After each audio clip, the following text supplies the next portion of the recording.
ہمیشہ انسان اپنے آپ کو اس تکلیف کے وقت یاد دہانی کراتا رہے کہ فَإِنَّ مَعَ الْعُسْرِ يُسْرًا، إِنَّ مَعَ الْعُسْرِ يُسْرًا، بے شک ہر مشکل کے ساتھ ایک آسانی ہے، بے شک اسی مشکل کے ساتھ ایک اور آسانی ہے۔ رسول اللہ صلی اللہ علیہ وسلم نے فرمایا مدد صبر کے ساتھ ہے اور کشادگی تنگی کے ساتھ ہے، اور بے شک ہر مشکل کے ساتھ ایک آسانی ہے، بے شک اسی مشکل کے ساتھ ایک اور آسانی ہے۔ بس انسان کی نگاہیں ہوں جو اس آسانی کو ڈھونڈنے والی ہوں، صرف انسان تکلیف پر نظر نہ رکھے بلکہ اس کے ساتھ انسان کو جو مزید چیزیں غور و فکر کرنے، سوچنے اور سمجھنے اور اپنے عمل میں تبدیلی لانے کا ایک موقع ملا ہے، اللہ کی طرف سے توفیق ملی ہے، اس کو بھی انسان ضرور ذہن میں رکھے۔ دوسری آیت جو ہے وہ ہے وَإِذَا مَرِضْتُ فَهُوَ يَشْفِينِ، اور جب میں بیمار ہوتا ہوں تو وہی مجھے شفا دیتا ہے۔ یعنی بیماری میں انسان کو اس چیز کا یقین رکھنا چاہیے کہ شفا صرف اللہ کے ہاتھ میں، اور وہ شفا دے تو پانی کے ساتھ بھی دے دیتا ہے۔ یہ دعا اور یہ قول ابراہیم علیہ السلام کا ہے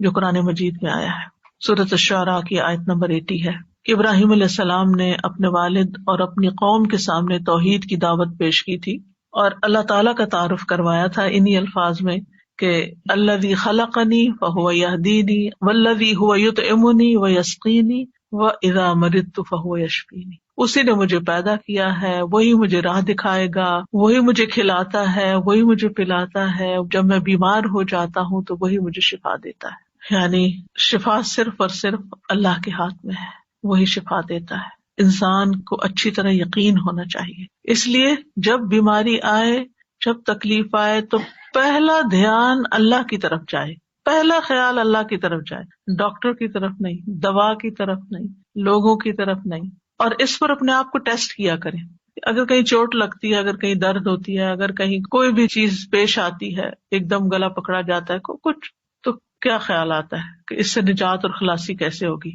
اب کیا کروں؟ کیونکہ انسان فوراً اس کا توڑ سوچتا ہے نا کہ یہ مشکل آ گئی، اب اس کا توڑ کیا ہو، اب میں کیا کروں؟ تو سب سے پہلے اللہ سے دعائی، اللہ تعالیٰ کا نام بھی شافی ہے، یہاں شافی کہہ کے پکار سکتے ہیں، اللہ شفا تیرے ہاتھ میں، یا رب تو مجھے شفا دے۔ جو اپنی زبان میں، عربی میں، اردو میں، انگلش میں، جس میں بھی پہلے اللہ کو پکارے، اللہ تو اس کی صحت کے اسباب پیدا کرتے ہیں، تو یہ آسانی پیدا کر دے۔ حضرت عائشہ کہتی ہیں کہ رسول اللہ صلی اللہ علیہ وسلم دم کرتے ہوئے یہ دعا پڑھا کرتے تھے، امسح البأس رب الناس بیدک الشفاء لا یکشف الکرب الا انت، اے لوگوں کے رب تکلیف کو دور کر دے، شفا تو تیرے ہی ہاتھ میں ہے، تیرے سوا اس کو دور کرنے والا اور کوئی نہیں۔ کیونکہ تکلیف ہمارے عقیدہ توحید کو بھی آزماتی ہے، اس کی بھی آزمائش کے لیے آتی، تو جب انسان کہتا ہے کہ صرف اللہ ہی کر سکتا ہے اور وہی سبب پیدا کرے گا اور باقی سب اسباب ہے، دوا ہو یا دعا ہو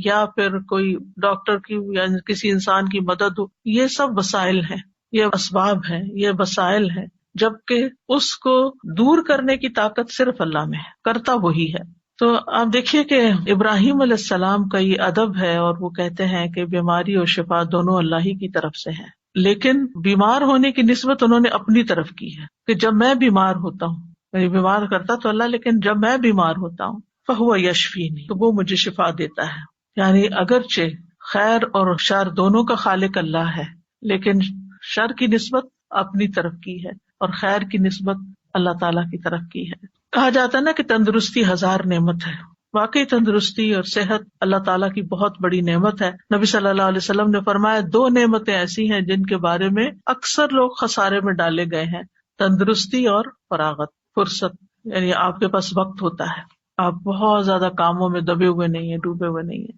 لیکن لوگ اس وقت سے فائدہ نہیں اٹھاتے، صحت سے فائدہ نہیں اٹھاتے، اور اسی طرح فراغت سے صحیح فائدہ نہیں اٹھاتے، حتیٰ کہ بیماری اور بڑھاپے کے منہ میں جا پڑتے ہیں جب وہ پھر کچھ کرنے کے قابل نہیں رہتے۔ اور ہمیں یہ بھی حکم دیا گیا ہے کہ ہم صحت کی حفاظت کریں، اپنے جسم پر ناروا بوجھ نہ ڈالیں۔ عبداللہ ابن عمرو ابن العاص کہتے ہیں نبی صلی اللہ علیہ وسلم کو میرے بارے میں یہ بات پہنچی کہ میں مسلسل روزے رکھتا ہوں اور رات بھر نماز پڑھتا ہوں، دن کو روزہ رات کو نماز، نہ کھانا نہ نیند، یعنی بہت کم دونوں چیزیں۔ تو آپ نے میری طرف پیغام بھیجا کہ ملاقات کے لیے حاضر ہوں، تو میں نے آپ سے ملاقات کی۔ آپ نے فرمایا کیا مجھے یہ خبر نہیں دی گئی کہ تم روزے رکھتے اور افطار نہیں کرتے اور رات بھر نماز پڑھتے رہتے ہو؟ یعنی مجھے یہ معلوم ہوا، یہ نہیں بتایا کس نے بتایا کیا، یعنی مجھے یہ اطلاع پہنچی ہے، کنفرم کرو یہ ایسے ہی ہے۔ تو جب انہوں نے کہا کہ ہاں، تو آپ نے فرمایا تم اس طرح نہ کرو، کیونکہ تمہاری آنکھوں کا بھی تم پر حق ہے، تمہارے نفس کا بھی تم پر حق ہے، تمہاری بیوی کا بھی تم پر حق ہے. تم روزہ بھی رکھو اور افطار بھی کرو، نماز بھی پڑھو اور سویا بھی کرو، اور ہر 10 دنوں میں 1 دن کا روزہ رکھ لو، یہ تمہارے لیے 9 روزوں کا اجر بن جائے گا. اور ایک اور روایت میں آتا ہے، صحیح بخاری کی روایت ہے، آپ نے فرمایا اگر تم ایسا کرتے رہے، یعنی ہر وقت روزے سے رہے اور ہر وقت جاگتے رہے، تو تمہاری بینائی کمزور ہو جائے گی اور تمہارا نفس تھک جائے گا. یعنی عبادت میں بھی اعتدال کرو، اس طرح کا بوجھ اپنے اوپر نہ ڈالو کہ تم بیمار پڑ جاؤ. تو اس سے کیا پتہ چلتا ہے اس حدیث سے کہ ہمارا دین ہمیں اعتدال سکھاتا ہے، اور یہ سکھاتا ہے کہ ہم اپنی جان کا بھی حق ادا کریں، اپنے گھر والوں کا بھی حق ادا کریں، اور اپنے جسم کا، آنکھوں کا اور باقی تمام چیزوں کا. اسی طرح ایک حدیث سے ہمیں یہ پتہ چلتا ہے کہ نیک انسان کے لیے صحت مالداری سے زیادہ بہتر ہے. یعنی صحت جو ہے یہ بڑی دولت ہے مال سے بھی. تو اس لیے مال کماتے ہوئے بھی انسان کو اپنی صحت برباد نہیں کرنی چاہیے. عبداللہ بن خبیب اپنے چچا سے روایت کرتے ہیں کہ ہم لوگ ایک مجلس میں تھے کہ رسول اللہ صلی اللہ علیہ وسلم ہمارے پاس تشریف لائے. سر مبارک پر پانی کے اثرات تھے، تو ہم نے کہا اے اللہ کے رسول، ہم آپ کو بہت خوش دیکھ رہے ہیں. آپ نے فرمایا ہاں. پھر لوگ مال و دولت کا، مالداری کا تذکرہ کرنے لگے، تو آپ نے فرمایا اللہ عز و جل سے ڈرنے والے کے لیے مالدار ہونے میں کوئی حرج نہیں. یعنی ایک شخص کے اندر اگر اللہ کا تقوی اور خوف ہے اور ساتھ اس کے پاس مال بھی بہت ہے تو کوئی حرج نہیں، کوئی گناہ کی بات نہیں. البتہ اللہ عز و جل سے ڈرنے والے کے لیے مالداری سے زیادہ بہتر چیز صحت ہے، اور دل کا خوش ہونا اللہ کی نعمت ہے. یعنی اگر انسان صحت مند ہے اور اس کے دل میں بھی اطمینان ہے اور وہ خوش ہے تو یہ بہت بڑی نعمت ہے. آج آپ دیکھیں کہ بعض لوگ دنیاوی اعتبار سے بہت کامیابیاں حاصل کر لیتے ہیں، بڑے بڑے ریکارڈ توڑ لیتے ہیں، لیکن پھر کیا ہوتا ہے اس کے بعد؟ جو ایک دم ڈپریشن کا شکار ہوتا ہے. آج ہی میں ایک نیوز دیکھ رہی تھی تو اس میں ایک بہت ہی مشہور کھلاڑی ہے، بے شمار اس کے فینز ہیں، نام میں نہیں لوں گی، لیکن اس نے کہا کہ میں کھیل رہا تھا اور کھیلتے کھیلتے میں گول کر رہا تھا اور ایک دم مجھ پہ ڈپریشن کا اٹیک ہوا اور اس کے بعد میں پیچھے پیچھے پیچھے پیچھے گرتا چلا گیا. یعنی ساری دنیا اس کی طرح لک فارورڈ کر رہی ہے اور اس کو دیکھ کے خوش ہو رہی ہے اور تالیاں بجا رہی ہے، اور اس پر لمحے کے لمحے میں، آن کی آن میں ایک ایسی آزمائش آتی ہے، اچانک اس کے اوپر ایک ایسی بیماری آ جاتی ہے. تو ہمیں نہیں پتا، کسی لمحے کا نہیں پتا کہ کس وقت ہمارے ساتھ کیا ہو جائے. لہٰذا اگر اللہ نے ہمیں اطمینان قلب نصیب کیا ہے تو اس وقت پھر اس نے اپنی ذہنی حالت اور پھر کس طرح اس نے پبلکلی اس کو ایکسپٹ کیا کہ میں بیمار ہوں، اور لوگ اس کو ماننے کو تیار نہیں. یعنی لوگ کیا چاہتے ہیں، ہمارے ہیروز جو ہیں وہ تو سپر سے سپر مین ہی نظر آئے، وہ کبھی اظہار ہی نہ کریں کہ ان کو کوئی تکلیف ہے یا ان کو کوئی پریشانی. لیکن انسان تو کہیں بھی پہنچ جائے وہ انسان ہے اور کمزور ہے، اور اللہ تعالیٰ دکھاتا ہے کہ کوئی بھی انسان خدا نہیں ہے. لیکن ہوتا ہی ہے کہ ہم کچھ انسانوں کو خدا کا درجہ دے دیتے ہیں اور ان سے ایسی توقعات وابستہ کر لیتے ہیں کہ نہ یہ کبھی بیمار ہوں گے اور نہ ہی کبھی ان کو کوئی تکلیف آئے گی اور نہ ہی ان پر کوئی آزمائش آئے گی. تو ایسا نہیں سوچنا چاہیے. انسان انسان ہے اور انسان کمزور ہے، اور انسان دنیا میں مال و دولت کے یا شہرت کے کسی بھی مقام پہ پہنچ جائے، اس کے ساتھ کسی وقت بھی کچھ ہو سکتا ہے. تکلیف نعمت میں بھی بدل سکتی ہے اور نعمت تکلیف میں بھی بدل سکتی ہے. اس لیے انسان کو اللہ تعالیٰ کی طرف رجوع کرتے رہنا چاہیے اور عافیت کی دعا مانگتے رہنا چاہیے. لیکن ہمیں جو اس حدیث سے پتہ چلتا ہے وہ یہ کہ مالداری سے زیادہ بہتر چیز صحت ہے. بعض اوقات آپ نے دیکھا ہوگا کہ کوئی غریب سے غریب شخص ہے لیکن انتہائی ایکٹیو، صحت مند، بھاگ دوڑ کرنے والا، کام کرنے والا، جسے عموماً بیک ہوم میڈز وغیرہ ہوتی ہیں تو وہ کتنی ایکٹیو ہوتی ہیں، لیکن ان کو اپنی اس نعمت کی قدر ہی نہیں ہوتی کہ اللہ نے ہمارے ہاتھ پاؤں چلتے رکھے ہیں اور ہم کام کر سکتے ہیں اور ہمیں کسی کے اس لحاظ سے محتاجی نہیں ہے. ہم دوسروں کی خدمت کر رہے ہیں، ہم ان سے بہتر ہیں کہ ان کو ہماری ضرورت ہے جبکہ ہمیں ان کی اس طرح ضرورت نہیں ہے. لیکن وہ اس نعمت کی قدر کرنے کے بجائے اس غم میں رہتے ہیں کہ ان کے پاس بڑا گھر ہے یا گاڑی ہے اور ہمارے پاس نہیں ہے تو ہم محروم ہیں. حالانکہ اس حدیث کی روح سے زیادہ محروم وہ ہے جس کے پاس صحت نہیں ہے. نبی صلی اللہ علیہ وسلم نے فرمایا، جس شخص نے اس حالت میں صبح کی کہ اسے اپنے بارے میں امن ہو، کوئی خوف نہیں، وہ بدن کے لحاظ سے تندرست ہو اور اس کے پاس اس دن کے لیے روزی موجود ہو، صرف اس 1 سنگل ڈے کے لیے کھانے پینے کا سامان ہے، گویا ساری دنیا اس کے لیے جمع کر دی گئی ہے، اگر انسان ان نعمتوں پہ سوچے اور شکر ادا کرے. رسول اللہ صلی اللہ علیہ وسلم نے فرمایا، اللہ سے عافیت کا سوال کیا کرو کیونکہ کسی انسان کو عافیت سے بڑھ کر کوئی چیز نہیں دی گئی. معاذ بن رفاع اپنے والد سے روایت کرتے ہیں کہ ابو بکر صدیق رضی اللہ تعالی عنہ ممبر پر کھڑے ہوئے، پھر رو دیے فرمایا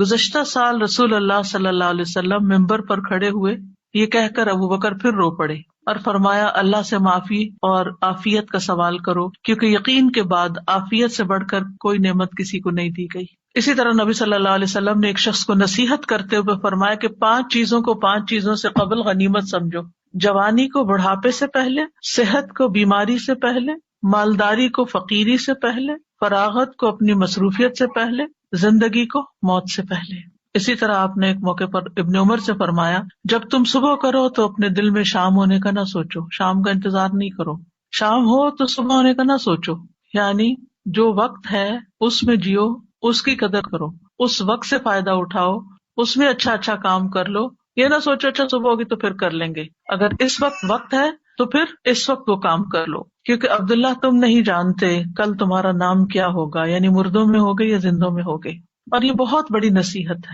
آج کے لوگ بہت سے تجربے کرنے کے بعد اس نتیجے پہ پہنچے ہیں، اور اب یہ بات بہت ان ہو گئی ہے کہ لیو ان مومنٹ، ناؤ کی اہمیت، اور اس پہ کتابیں باقاعدہ لکھی گئی ہیں کہ اس مومنٹ میں جیو جس میں جی رہے ہو اور اس کو انجوائے کرو۔ لیکن بہت سے لوگ جو وقت اس وقت ہے اس کی قدر نہیں کرتے، یا ماضی کے بارے میں سوچتے رہتے ہیں کہ یہ کیوں ہو گیا وہ گیا، یا مستقبل ہائی کیا ہوگا، کس نے جانا۔ بعض لوگ پریشان رہتے ہیں ہمارے بڑھاپے کا کیا ہوگا، ہمیں کیا پتا کہ ہم بڑھاپے تک زندہ بھی ہیں یا نہیں ہیں۔ تو جو اللہ نے دیا ہے اس سے خوب فائدہ اٹھا لینا چاہیے، اس کا شکر ادا کرنا چاہیے۔ پھر اسی طرح یہ ہے کہ انسان کو نہ صرف یہ کہ اپنی صحت بلکہ اپنے ماحول کی صحت کا بھی خیال رکھنا چاہیے، اور اس کے لیے بھی دعا کرنی چاہیے، جیسے نبی صلی اللہ علیہ وسلم نے مدینہ والوں کے لیے دعا کی تھی، اے اللہ ہمارے دلوں میں مدینہ کی محبت اسی طرح پیدا کر دے جس طرح مکہ کی محبت، بلکہ اس سے بھی زیادہ۔ اے اللہ ہمارے سا اور مد میں برکت عطا فرما، اور مدینہ کی آب و ہوا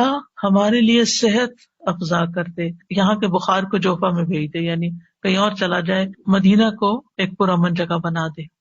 تو انسان کو اپنے بدن میں بھی عافیت کی دعا کرنی چاہیے، اپنے گھر میں بھی، اپنے شہر میں، اپنے ملک میں، کہ جہاں ہم رہتے ہیں امن امان کے ساتھ رہ سکیں، کیونکہ انسان امن کے ساتھ ہی بہت پروڈکٹیو ہو سکتا ہے۔ جب انسان کے اوپر ایک خوف سوار ہوتا ہے، اس کے حالات پریشانی کا شکار ہوتے ہیں، تو اس کو یہ نہیں سمجھ آتی کہ مجھے کیا کرنا چاہیے، یعنی بعض اوقات دل جمتا ہی نہیں پھر کسی کام کے کرنے کے لیے۔ پھر اس بات کو یاد رکھنا چاہیے کہ بیماری کا آنا اللہ کی طرف سے ایک امتحان ہوتا ہے، اللہ تعالیٰ کسی وقت کسی کو بھی آزما سکتا ہے۔ وَلَنَبْلُوَنَّكُمْ بِشَيْءٍ مِّنَ الْخَوْفِ وَالْجُوعِ وَنَقْصٍ مِّنَ الْأَمْوَالِ وَالْأَنفُسِ وَالثَّمَرَاتِ وَبَشِّرِ الصَّابِرِينَ، ہم ضرور تمہیں خوف، فاقے، نیز جان و مال اور پھلوں کے خسارے میں مبتلا کر کے تمہاری آزمائش کریں گے۔ تو اس میں جان جو ہے اس کی آزمائش میں صحت کی آزمائش بھی شامل ہے، یعنی جان جانے کے علاوہ دنیا میں رہتے ہوئے انسان بیمار